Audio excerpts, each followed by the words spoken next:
Hi viewers, doctors kitchen and ব্লগের আজকের এপিসোডে আপনাদেরকে স্বাগত জানাচ্ছি। আপনাদের সাথে আছে আমি অধ্যাপক ডক্টর নাজনীন নাহার, ক্যান্সার রোগ নির্ণয় বিশেষজ্ঞ। তো আজকে আমার বন্ধুলা ভাইয়ের জন্য আমি ইলিশ মাছ দিয়ে চাল কুমড়ো রান্না করব। খুবই লাইট একটা এবং হেলদি একটা খাবার। তো প্রথমে মাছটা আমি সাধারণত কিভাবে কাটি, আমি প্রথমে মাছটা আপনাদেরকে কেটে দেখাচ্ছি। মাছটা ফ্রিজে ছিল, তো এই হচ্ছে আমার মাছ। তো মাছটা আমি করি কি, ফ্রিজ থেকে বের করে একেবারে পুরাপুরি নরম না হওয়ার আগে একটু হালকা বরফ থাকা অবস্থাতেই আমি মাছটা কাটি, এবং আঁশ যাতে ছড়িয়ে না যায় সেই জন্য আমি আসলে আঁশ সহই কাটি। তারপরে আমি ধীরে ধীরে একটা একটা করে আঁশ ছাড়িয়ে নিই। তো দেখুন,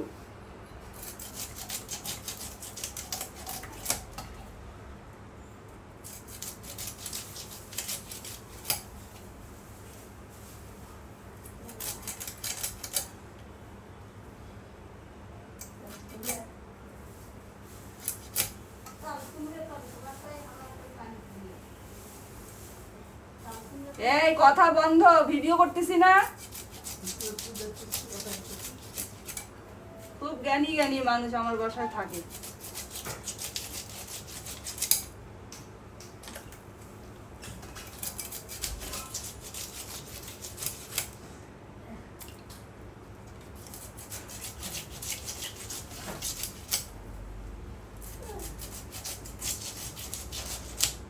মাছটাতে কাটবো একেবারে সাইজ করে কাটতে হবে। মাছের কোয়ালিটিটা দেখুন, একটুকু ডিম নেই। দুলা ভাইয়ের গুলাতেই ডিম পড়ে না, আমি দেখছি। দুলা ভাইয়ের কিসমতটা ভালো, রিজিক ভালো। হ্যাঁ, সবাই এমনিতে অন্যগুলাই কিন্তু দুই একটা ডিম হয়েছে, কিন্তু এইটাতে একটুকু ডিম নেই। এবং মাছগুলা দেখছিস না আপা, যে আগের দিন রান্না করলাম, কি সব, খুব টেস্ট, খুব ভালো টেস্ট।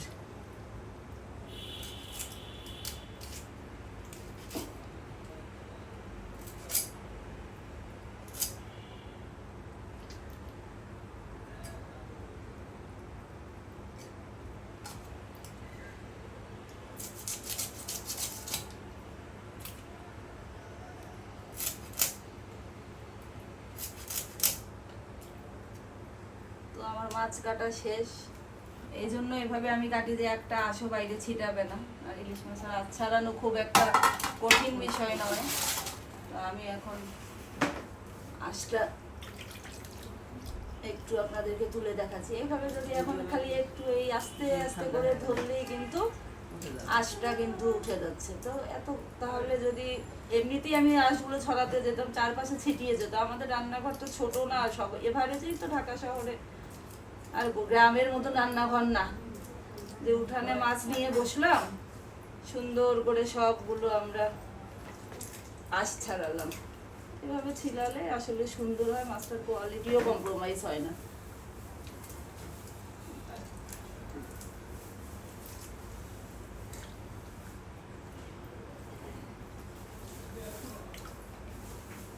বেশ ভালো কোয়ালিটির মাছ। আজকাল তো ইলিশে মানুষকে ঠকায়, এই কি একটা ভিন্ন টাইপের। ওরে আল্লাহ, আপা পদ্মার ওখানে যে আমরা ঘুরতে গেছি, চন্দ্রা ইলিশ, চন্দ্রা, সে 2.5 কেজি করে করে এক একটা ইলিশ। আমরা তো লোভে পড়ে সেই একদম 22-23 হাজার টাকার ইলিশ কিনে ফেলছি। পরে এসে দেখি কাদা, মানে জাস্ট কাদা। পরে শুনলাম একজন বললো যে ভাই, এগুলাকে বলে চন্দ্রা ইলিশ, এগুলো পদ্মার ইলিশ না। দেখতে একই রকম। মানে এত মানুষ কিভাবে ঠকায়। তা বলে বিক্রি করুক যে ঠিক আছে, এটা এই কোয়ালিটির জিনিস। এই প্রতারণা থেকে আসলেও সবারই সতর্ক থাকা উচিত। আর আমার মাছওয়ালা আছে, এটা হাতিরপুর বাজার থেকে আমি ইলিশ মাছটা কিনি। হুমায়ুন দীর্ঘ 20-22 বছর থেকেই সে আমাদেরকে ইলিশ মাছ দেয়। একটু হালকা বরফ থাকা অবস্থায় কাটলে আরো ভালো হয়। আমার একটু বরফটা ছেড়ে দিয়েছে আজকে, কিন্তু বরফ থাকা অবস্থায় যদি কাটতাম আরো ভালো হতো। তো বন্ধুরা, সবকিছু প্রিপেয়ার করে নিয়ে রান্নার সময় আবার আপনাদের সাথে দেখা হচ্ছে। তো বন্ধুরা, এখন চলে এলাম। মাছগুলো আপনারা দেখুন, সুন্দর করে আমি একদম ধুয়ে রেখেছি। এখানে হচ্ছে চাল কুমড়া। আমি চাল কুমড়াগুলো দেখুন একদম মোটামুটি ইউনিক সাইজ করে কেটেছি।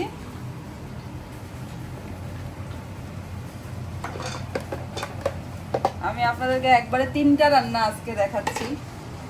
এখানে আমি হচ্ছে ডালটা উঠাই দিব।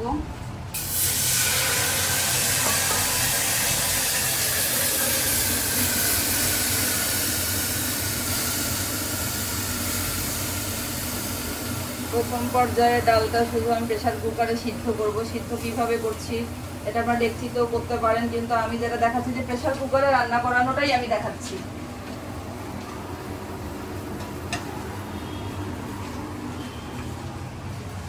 তো এগুলো হিট হতে থাক। দেখেন পানিটা দেখেন, পানিটা দেখুন, মানে জাস্ট যতটুকু ডাল তার উপরে উপরে পানি। এবং এখানে সামান্য একটু লবণ দেবো, লবণ পরে আমি আবার ঠিক করে নেব। লবণ একটু দিলাম এবং একটু হলুদ দিব সামান্য, কারণ হলুদ কিন্তু ডালের মধ্যে যদি কালার বেশি হয়ে যায় দেখতে একদমই বাজে লাগে এবং খেতেও তখন একটু টেস্টটা নষ্ট হয়ে যায়। আর সামান্য একটু তেল দিচ্ছি,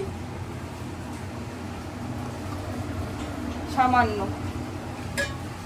যদি প্রেসার কুকারের সিটিটা অনেক বেশি সময় ধরে ওঠে তাহলে একটা সিটি যথেষ্ট, কিন্তু যদি খুব তাড়াতাড়ি উঠে যায় তাহলে হচ্ছে 2টো সিটি দিতে হবে। এই প্রেসার কুকারটা আমি আমার ছেলের জন্য নতুন কিনেছি, ছোট সাইজ, অল্প রান্না করার জন্য খুব ভালো। তো এইদিকে এটা সিটি উঠুক বন্ধুরা, আর এইদিকে আমি ইলিশ মাছের পেঁয়াজটা একটু করে নেই। সামান্য একটু তেল দিলাম। এই আজকে আমরা দেখতে পাচ্ছি আমাদের মাঝে আপা আছেন।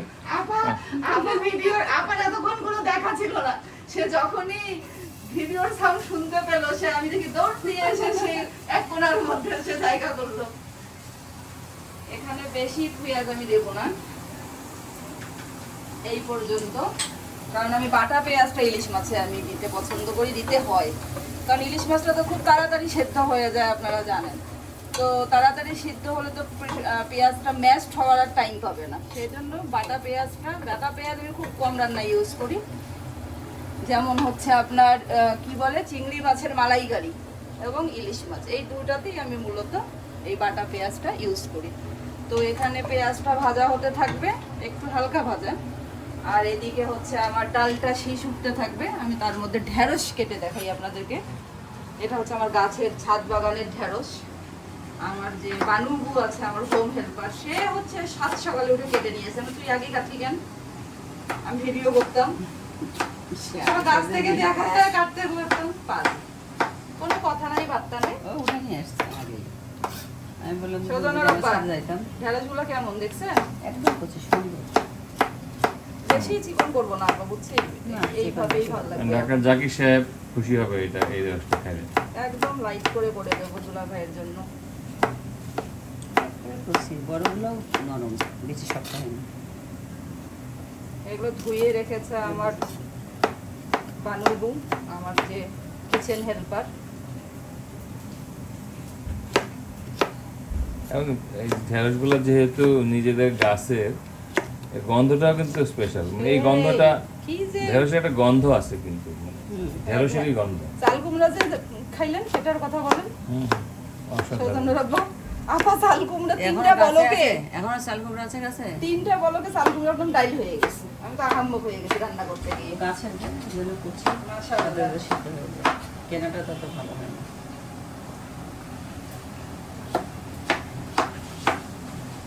পেঁয়াজটা কি অবস্থা? পেঁয়াজটা ভাজা হয়নি। একটু হোক, আমার এটা কাটতে কাটতে পেঁয়াজ হয়ে হয়ে যাবে। যাবে। আরো বেশি চিকন করলে আমি অবশ্য বটি দিয়ে করি, আর এটা একদমই গলে যাবে, এজন্য আর অত চিকন বেশি চিকন করলে এই ঢেঁড়স খুঁজে পাওয়া যাবে না। এই দেখেন এটা কত বড় কয় হাত ঢেঁড়স, এটা তারপরেও মানে একটু শক্ত যে, কিন্তু ভাজলে মোটেও এটা শক্ত লাগবে না।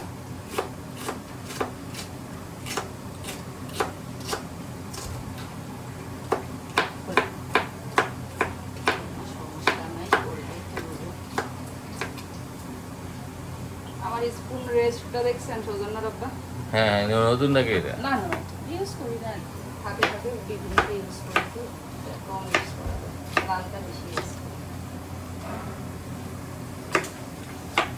বৃষ্টি আসতেছে আর আমরা ঘুমে অস্থির। হ্যাঁ, কাজের মানুষ আমরা, এই শুয়ে থাকলে বসে থাকলে চলে। আর হচ্ছে আরো একটা এখানে বিষয়, সেটা হচ্ছে কাঁঠাল নিয়ে আসছে বড় আপা 1 বস্তা। সেই কাঁঠাল খেয়ে মাতাল অবস্থা। এটা কাঁঠালটা কোথায়? আরো আছে। কাঁঠাল খেয়ে মাতাল অবস্থা। কাঁঠাল আমার কোথায়? বড় বোন বস্তা দিয়ে কাঁঠাল নিয়ে আসছে ভর্তি করে, সেই কাঁঠাল কোথায়? খেয়ে কাঁঠাল আমাদের মাতাল অবস্থা। কিছুই করার নাই, আর কি করবো, কাঁঠাল তো খেতেই হবে। আম দেখলাম আমি। এটা শক্ত আপা, এটা নিতে হবে। আম যে বড় আপা আনছে ওগুলো একটু ভিডিও করে আনেন। আমি দেখি যে কাঁঠাল, আম দেখলাম, কাঁঠালের এই যে কাঁঠাল, আর একটা আস্ত কাঁঠালটা কোথায়? আস্ত কাঁঠাল হলো ওই বেলকুড়িতে রাখছি 4টা একসাথে। ঠিক আছে। মানে এখানে ছিল কিন্তু আমি সরাই রাখছি একসাথে সব ইয়ে হবে। কিন্তু আমরা কাঁঠাল, খোলা কাঁঠাল এখানে দেখলাম। আমি একটু সামান্য একটু পানি দিয়ে দিলাম, কারণ মশলাগুলো অ্যাড করব। সব সময় মশলা অ্যাড করার আগে একটু পানি দিতে হয়, কারণ হচ্ছে না হলে মশলাটা পুড়ে যাওয়ার চান্স থাকে। এটা দিলাম।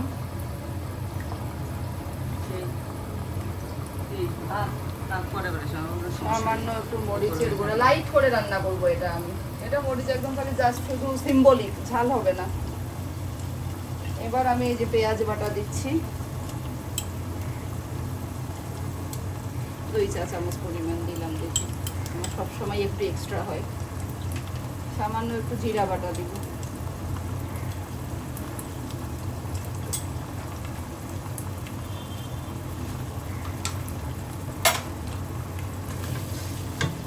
এদিকে লবণ দিতে হয় না? লবণ দিলাম তো, সবার প্রথমে লবণ দিছি। লবণ ছাড়া তরকারি হবে?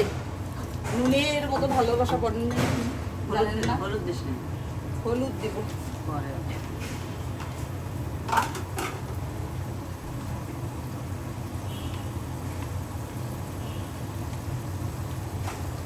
এখন হচ্ছে ঠিক আছে, ইলিশ মাছের মাথাটা আমি প্রথমে এটার মধ্যে দেবো, কারণ মাথাটা তো সিদ্ধ হতে সময় লাগবে। মাছ পরে দিই।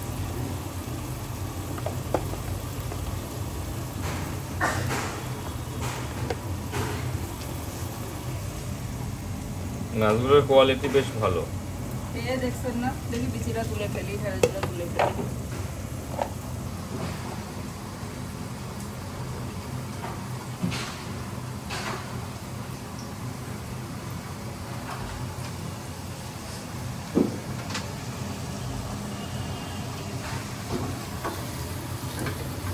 একটু তেলটা ভুনাও হোক, মশলাগুলো আর মাছের মাথাটাও একটু হয়ে যায় হালকা।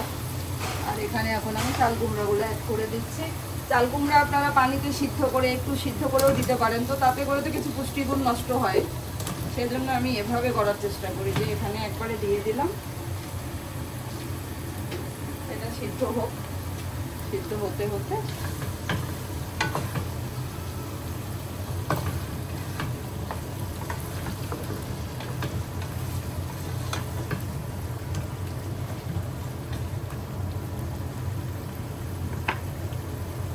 এগুলো কিন্তু সব খাওয়ার পানি, একদম আমাদের খাওয়ার পানি। Sterile water. হ্যাঁ, একেবারে। তো আমি একেবারে পানি দিয়ে দিলাম যে একেবারে সিদ্ধ গেল। যেহেতু হালকা সিটি, সেটা বললাম আপনাদেরকে। এখন আর একটা সিটি দিলে আমি বন্ধ করবো এটা দিয়ে। আমি এখানে ঢেঁড়স ভাজাটা বসিয়ে দিই।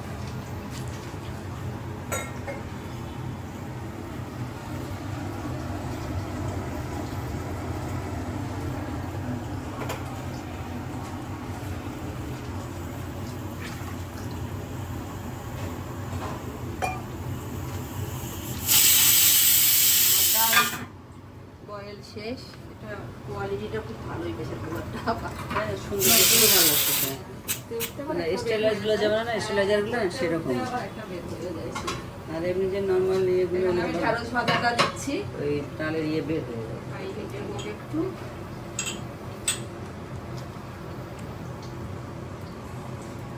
একটু হিট হয়ে নি তাওয়াটা। তাহলে একসাথে 3টা রান্নার একবারে রান্না। আর পাকা রাঁধুনি আর পাকা খাবার আছে হচ্ছে আমার শাশুড়ি আবার ওই যে কুরবানির গরুর মাংস আবার দিয়েছে তো রান্না করে, তো একেবারে ওইটা দিব আবার গরম করে, আর এগুলো লাইট খাবার, এটা একটু গরম হোক, আর কিছু লাগবে না।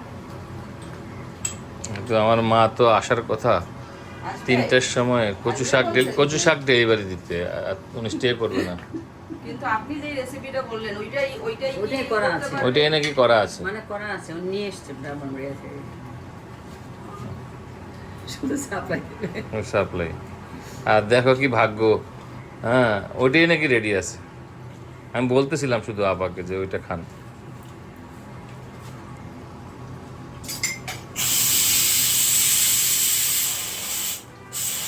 তুলে দিচ্ছি আমি।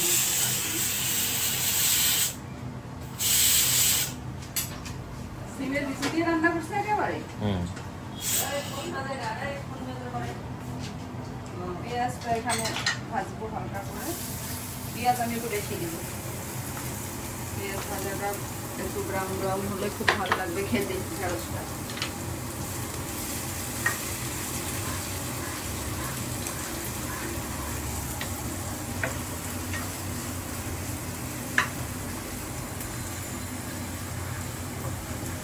টাইম ম্যানেজমেন্টটা করতে পারলে ভালো, কারণ একসাথে এরকম 3টা রেসিপি হয়ে গেলে বারবার রান্না করার হচ্ছে। আমি তো এখানে 4টা রেসিপিও আমার হয়, ওই যে যখন ইনজেকশনে দেই 4টে সমস্যা নেই। একসাথে 3টা 4টা করে ফেলতে পারলে সময়টা সেভ হয়। আর আমরা প্রফেশনাল মানুষ, আমাদের তো 2 হাতে কাজ করা লাগে, কাজেই একটা একটা করে করার জন্য টাইম নেই।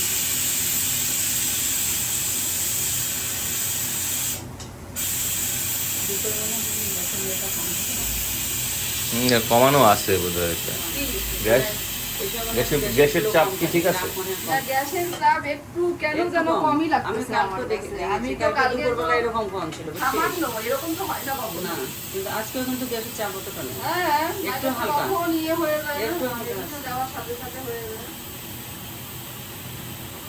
খবর দিতে হবে লোকজন। সকালে যখন নাই, এসে আমি আর দেখি একটু তখন অনেক লেট হয়ে যায়। ঢেঁড়স ভাজাটা দেখাই, আবার একটু পজ দিব, তারপরে মাছটা হয়ে গেলে শেষে সবার শেষে আবার দেখাবো।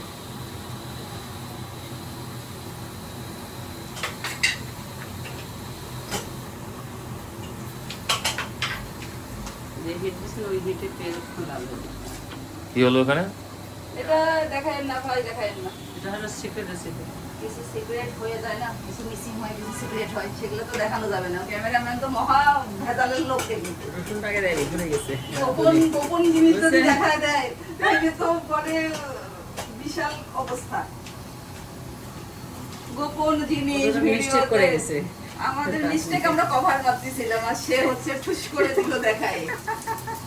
ওটা আমি পরে বলবো, যখন যে জিনিসটা হলো, ঘটনাটা ঘটলো, যেটা আমরা সাপ্রেস করতে চেয়েছিলাম কিন্তু ক্যামেরাম্যানের কারণে পাওয়া গেল না। ক্যামেরাম্যানের অনুসন্ধানী ক্যামেরা আমাদেরকে আর এটা হাইড করতে দিল না, পরে বলতেছি।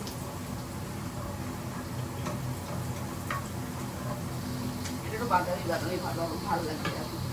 আমি বললাম তো, কারণ সকালবেলা যে এরকম হিট থাকে আমি খেয়াল করছি দুদিন থেকে, এই সময়টা অনেকটা চাপ কম থাকে, নাহলে এতক্ষণটা বড় বড় যেতাম। আর দাদা করে তো কিছু নেই, ঢেঁড়স ভাজাটা হইলে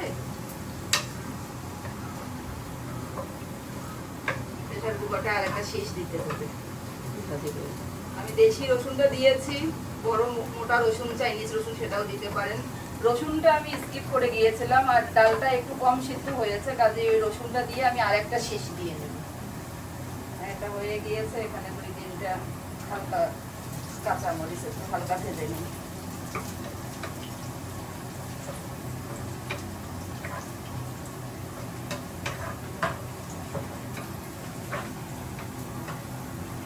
ডাক্তার নাফিজ জাকির কখন খাবে? সে কি আসবে না টাইম মতো আজকে নাকি? আমার ভাগিনা রেডিয়েশন অনকোলজিতে পোস্ট গ্রাজুয়েশন করছে, তো তার ট্রেনিং শুরু হয়েছে মহাখালী ক্যান্সার হসপিটালে।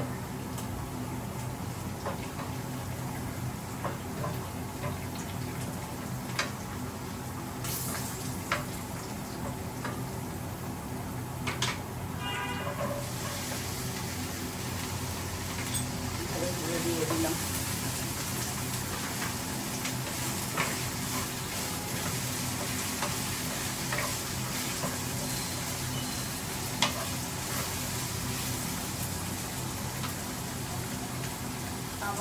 লবণ আর একটু হলুদ, আর কিচ্ছু না। যদি তেল মনে হয় লাগবে তেল দেবো, হলুদ একেবারে সামান্য, খালি যখন কালারটা হবে।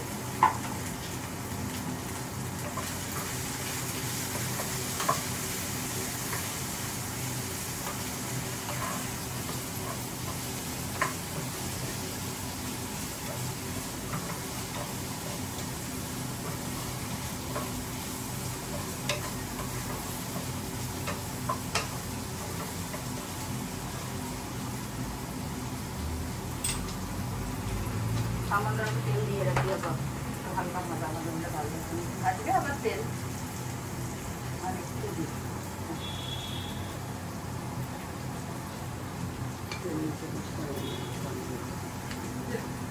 এটা কি অবস্থা, ফলো আপ হয়ে গেছে।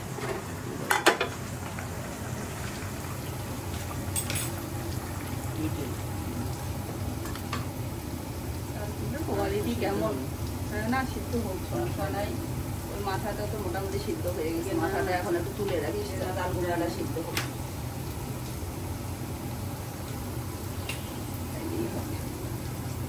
চাল কুমড়া তো কেনার সময় না না, ভালো ভালো ভালো, একটু একটু মরছিল এই আর কি, দিয়ে না সিদ্ধ হয়তো 10 মিনিটও হয় নাই, সিদ্ধ হওয়া লাগবে।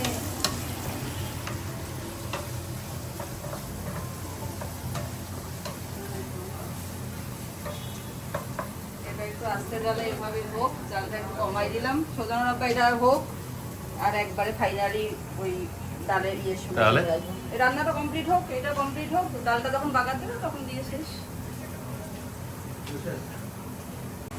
তো ভিউয়ার্স, প্রায় 5 মিনিট পরে আমি ফিরে এলাম। আমার ঢেঁড়স ভাজাটা দেখুন প্রায় হয়ে গিয়েছে। এই পর্যায়ে আমি জালটা কমিয়ে দেবো, আর একটু হালকা করে তেলটা ওপাশে রেখে আমি এটাকে তুলে নিতে হবে। কেন, এই গরম অবস্থায় যদি আপনি তোলেন কোনো তেলই আপনার এখানে আসবে না, কিন্তু আপনি যদি একটু ঠান্ডা হয়ে যায় তাহলে এই তেলটা আটকিয়ে ধরে। কালারটা দেখছেন ভিউয়ার্স, কালারটা দেখুন, অসাধারণ কালার, এবং এটা গরম ভাতে খাওয়ার সময়ও সুস্বাদু হবে। হ্যাঁ ইনশাআল্লাহ।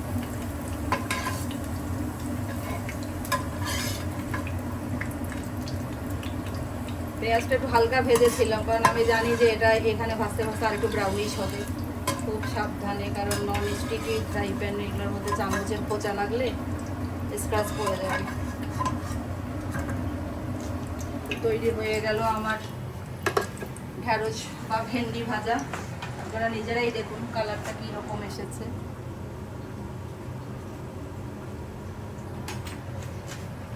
আর ডালটাতে আরেকটা শীষ দিতে হবে বন্ধুরা। আমি ডালটাতে শীষ হতে হতে এদিকে দেখি যে আমার চাল কুমড়াটা কিরকম সিদ্ধ হলো।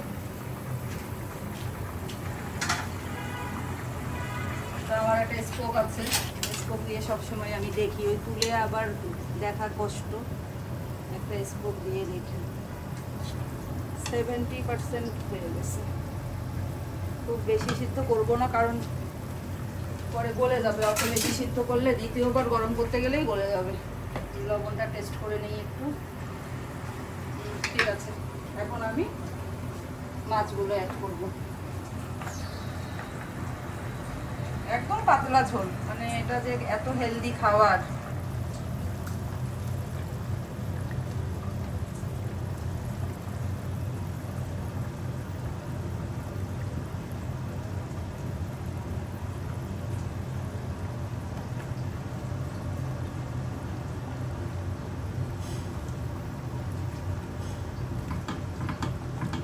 আমাকে যদি এই পর্যায়ে আর একটু মনে হয় পানি দিব, কারণ আমি পাতলা ঝোল করবো, আবার মাছটা একটু বয়েল হবে 5-7 মিনিট।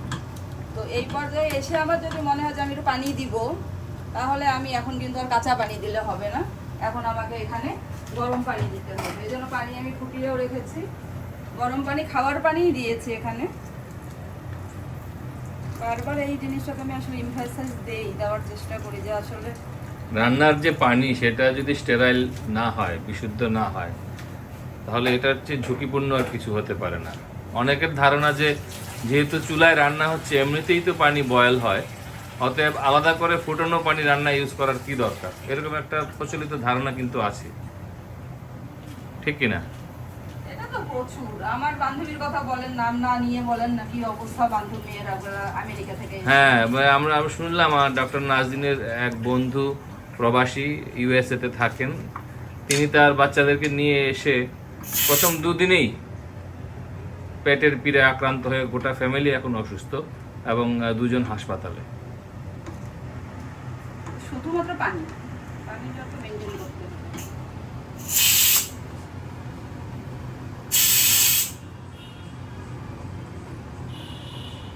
ফোন বাজাবাজি শুরু করে দিছে। তো বন্ধুরা, এটা একটু হয়ে যাক, আমার প্রায় 5 থেকে 7 মিনিট সময় লাগবে। তো 5 থেকে 7 মিনিট পরে আমি আবার আসছি। তো বন্ধুরা, ফিরে আসলাম আমি 5 মিনিট পরে। দেখুন এটা শেষ, অলমোস্ট ডান। আমি 3-4টা কাঁচামরিচ শুধু অ্যাড করে দিয়েছি, লবণটা চেক করেছি, ঠিক আছে। তো আমি এটা এখন বন্ধ করে দেব, একেবারেই হালকা ঝোল। এটা আমি বন্ধ করে দিচ্ছি। এখানে আমি একটু তেল দিয়েছি আমি আমার ডালটা বাগারের জন্য। তো এখানে আমি পেঁয়াজ দিয়ে বাগার দিব, অনেকে রসুন দিয়ে দেয়, বাট আমার এটা ভালো লাগে না। আমি যেভাবে আপনাদেরকে দেখালাম একবার করে খাবেন।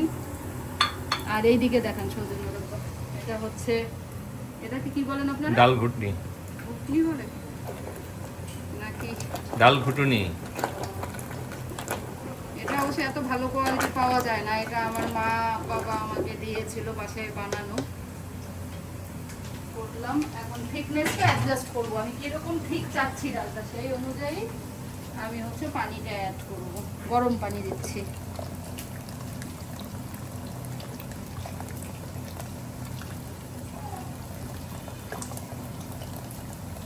এক শীষ বা 2 সিটি দেওয়ার পরে ওই আর আপনার ইয়ে করতে হবে না, সিটিটা তুলে দিতে হবে না, ওটা অটোমেটিক্যালি অ্যাবজর্ব হলে ডালটা একদমই সুন্দর হয়ে যাবে। তো আজকে আমার তো রসুন প্রথমে দিলাম না, তো সেই কারণে আমি একটু সিটিটা তাড়াতাড়ি রসুনটা দিয়ে সিটিটা তুলে ডালটাকে রক্ষা করলাম মোটামুটি।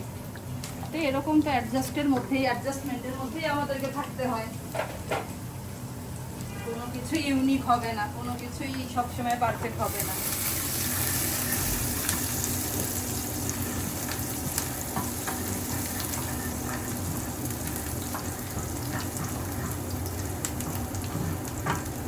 পেঁয়াজটা কিন্তু পুড়ে গেলে একদমই ফালতু হবে, এমনভাবে ভাজবেন যে ব্রাউনিশ হবে।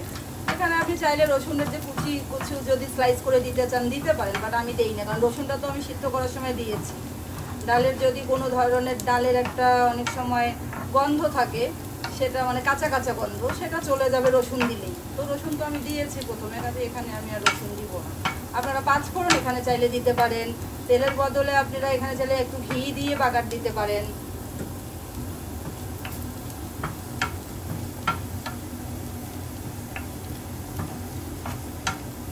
তো আমার বাগার ইয়েটা ভাজাটা দেখেন কমপ্লিট, এর চেয়ে বেশি ভাজবো না, কারণ এটা নিতে নিতেই বাকিটুকু হয়ে যাবে। এই এখন আমি এখানে দিয়ে দিলাম, দেওয়ার পরে যেটা কাজ, আরও একটু কাজ রয়ে গিয়েছে, এটা আমি এখন চুলায় দেব।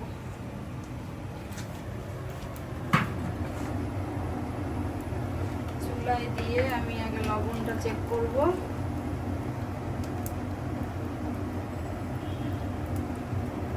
লবণ একদম কাছাকাছি ঠিক আছে, সামান্য একটু আমি দিব। আমি আজকে দিব তেঁতুল। ব্রাহ্মণবাড়িয়ার মানুষজন টক খেতে খুবই পছন্দ করে, নর্মাল টক রান্না করে, টমেটো দিয়ে, আমড়া দিয়ে, বিভিন্ন টাইপের টক রান্না করে। তো ডালের মধ্যেও তারা টক খেতে পছন্দ করে, আমার ছেলে এবং আমার জামাই দুইজনই পছন্দ করে। তো আমি এখানে তেঁতুল দিলাম আজকে, কাঁচা আম দিতে পারেন, আমড়া দিতে পারেন, যে কোনো কিছু দিয়ে টক রান্না করলে দুর্দান্ত হয় এবং খাবার রুচিও হয়। সব সময়ের জন্য না, মনে হলো একটু আবার করলাম।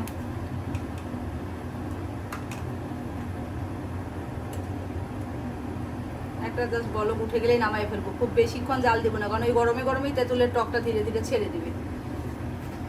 আর কালারটা দেখেন ক্যামেরাম্যান, দেখছেন কালারটা? কালারটা কি আসতেছে পুরা? নাকি লাইট দেবো? ঠিক আছে, দেখেন একদম লাইট কালার, মানে দেখলেই মনে হচ্ছে যে কত হেলদি, মাশাআল্লাহ।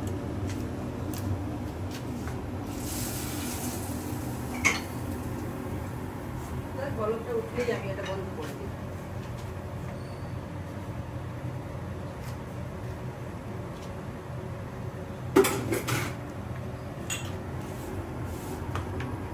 টোটাল কুকিং প্রসেসটা হতে কিন্তু আমার আধা ঘন্টার মতোই লাগলো, পজ দিয়ে গ্যাপ দিয়ে, মানে আধা ঘন্টার বেশি লাগেনি।